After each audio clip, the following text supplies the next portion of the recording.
बिस्मिल्लाहिर्रहमानिर्रहीम अस्सलाम वालेकुम रहमतुल्लाह। आखिरकार ट्रंप की जानिब से ट्रंप कार्ड खेल दिया गया है और उसने पाकिस्तान के ऊपर पाबंदियों का फ़ैसला कर लिया है। और इस मरतबा जो पाकिस्तान के ऊपर पाबंदियाँ लगने जा रही हैं, ये इस गवर्नमेंट की वजह से। गवर्नमेंट आपको बराह रास्त ज़िम्मेदार नज़र आएगी इस पूरे मामले में। जो इस वक्त पाकिस्तान के ऊपर पाबंदियाँ लगने जा रही हैं, ये बड़ी ख़तरनाक पाबंदियाँ, जो सैंक्शन लगने जा रही हैं, ये बड़ी खौफनाक है। इसमें बराह रास्त आपको जो इस वक्त गवर्नमेंट है वो ज़िम्मेदार नज़र आएगी। और दूसरा ये कि इसके पीछे जो मिलिट्री इस्टेब्लिशमेंट है, जो पाकिस्तान के इस वक्त मिलिट्री इस्टेब्लिशमेंट है, उसके ऊपर आपको ये ज़िम्मेदारी नज़र आएगी। लेकिन ये जो इस वक्त सैंक्शन लगने जा रही हैं, ये जो पाबंदियाँ लगने जा रही है, ये है क्या मामला और कौन इन पाबंदियों को लेकर आ रहा है, मसला क्या है? देखिए, इशू ये है कि अमेरिकी ऐवान के अंदर, अमेरिकी कांग्रेस के अंदर अब एक बहुत अहम तरीन करारदाद और बिल आने जा रहा है। वहाँ पर इस हवाले से मामलात जो है वो आगे बढ़ने जा रहे हैं। और अगर वहाँ पर करारदाद पेश की जाती है और बिल उसको सामने रखा जाता है और उसके ऊपर वोटिंग हो जाती है और उसको पास कर लिया जाता है, तो बाकायदा कानून बन के पाकिस्तान के ऊपर पाबंदियाँ लग जाएंगी। और वैसे भी ये जो पाकिस्तान को डेडलाइन दी गई थी 1 महीने की, अब ईद तक का वक्त है।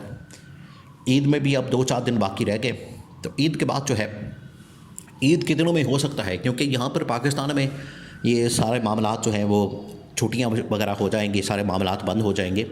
लेकिन अमेरिका के अंदर तो इस किस्म की कोई छुट्टियाँ नहीं, वहाँ तो नॉर्मल रूटीन सारे काम चलते रहेंगे मामूल के मुताबिक। वहाँ पर कौन सी छुट्टियाँ होनी है? इस वजह से हो सकता है कि ईद के दिनों में, अगले हफ्ते के दौरान जब छुट्टियाँ होंगी, तो ये कानून साजी बन के तो सामने आ जाए और उसके बाद पाकिस्तान के लिए ख़तरात पैदा हो जाए। यह बड़ी तशवीशनाक, बड़ी ख़तरनाक पाबंदियाँ, ख़तरनाक तरीन पाबंदियाँ। अभी ये समझ नहीं पा रहे इनको, लेकिन जब लग जानी है तो फिर उनको पता लगना, फिर इनको समझ आएगी। फिर ये पाबंदियाँ जो है इनके लिए वो किस तरह से वबाल जान बन जानी है। 2-3 चीज़ें। पहली बात यह कि ये अमेरिकी सेनेटर जो विल्सन, उनकी जानिब से एक बार फिर से ये ड्राफ्ट तैयार कर लिया गया और मुकम्मल ड्राफ्ट तैयार करके कांग्रेस के अंदर जो कमेटी है उस बिल को भिजवा दिया गया है। वो कमेटी जो इसको ड्राफ्ट तैयार करके बाकायदा तौर पर कांग्रेस में प्रेजेंट करती है कानून साजी के लिए, करारदाद के लिए। पहले करारदाद के तौर पर पेश की जाती है और उसके ऊपर वोटिंग होती है, फिर कानून साजी हो जाती है। तो उस कमेटी के पास ये चला क्या है बिल, ड्राफ्ट। जो कमेटी इसको प्रेजेंट करेगी और प्रेजेंट करने के बाद इसके ऊपर बाकायदा वोटिंग होगी। अब वोटिंग के बाद इसका कोई ना कोई तो हल निकलना। वोटिंग के बाद जो है फिर इसके ऊपर कोई ना कोई तो बात होनी है, कोई ना कोई तो इसके ऊपर फिर नतीजा निकलना है। और जिस तरीके से वहाँ पर लॉबिंग की गई है, जिस तरीके से जो विल्सन ने वहाँ पर लोगों को तैयार किया है, उसके लिए लगता है कि वहाँ पर ये करारदाद ड्राफ्ट पास हो जाएगा। अब इसके अंदर है क्या, जो असल प्रॉब्लम है, 3-4 चीज़ें इसके अंदर बयान की गई हैं और पाकिस्तान को पहले ही बता दिया गया था, पाकिस्तान की हुकूमत इस्टेब्लिशमेंट को, कि ये 3-4 चीज़ें हैं, आप ठीक कर ले, उसके बाद ये ड्राफ्ट नहीं आएगा। देखिए, अमेरिका अब इनके हाथ नहीं आने वाला। ये अमेरिका को जो ट्रैप करना चाहते थे अफ़गानिस्तान के चक्कर में, या हमने को बंदा पकड़ा दिया उसके चक्कर में हम अमेरिका को घेर लेंगे, अमेरिका को घेर घार के इधर ले आएंगे, वो अब खाता बंद हो गया, वो अब कहानी गई। अब अमेरिका जो है वो किसी और तरीके से सोच रहा है। तो उसके अंदर 3-4 जो चीज़ें हैं वो बड़ी अहम है।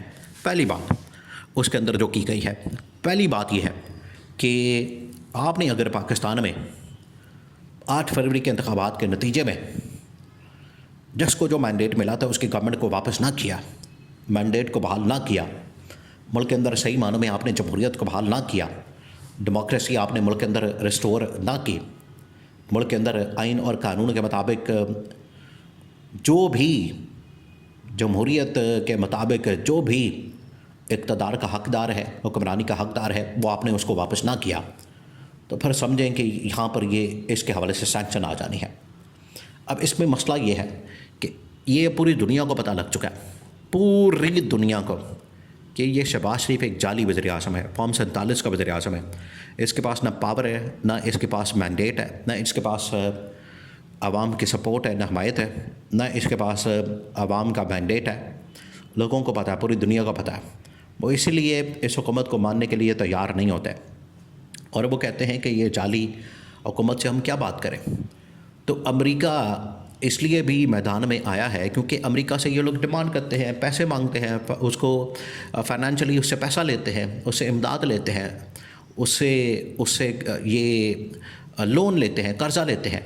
इस वजह से अमेरिका इस चीज़ को अफोर्ड नहीं कर सकता कि एक तो हमसे कर्ज़े भी लें, इमदाद भी लें, पैसा भी लें और आप अपनी मर्ज़ी के मुताबिक वहाँ पर जमहूरियत बहाल भी ना करें, अपनी मर्ज़ी से निज़ाम चलाने की कोशिश करें। अगर अपनी मर्ज़ी से निज़ाम चलाना है तो फिर आप हमारे पैसे वापस कर दें, हमने पैसे, हमारा जो आप पैसा मांगने आते हैं हमारे पास, वो फिर आप ना आएँ, ये उनकी जानिब से कहा जाता है। तो मैंडेट के ऊपर उन्होंने दो टोक अंदाज में कह दिया है। अब इनके लिए पॉसिबल नहीं वापस करना, इसलिए पाबंदियाँ तो फिर आएंगी। दूसरा जो अहम तरीन मामला है वो उन्होंने पाकिस्तान की गवर्नमेंट को कहा है कि ये 26 नवंबर का बड़ा शोर मचा होता है, उस दिन आप लोगों ने गोलियां चलाई, नहते लोगों के ऊपर, उनके ऊपर फायरिंग की, उनको एहतजाज करने से रोका। ये इसकी तहकीकात तो करें, पता तो चले कि इसके अंदर है कि आपने गोलियां को चलाती हैं।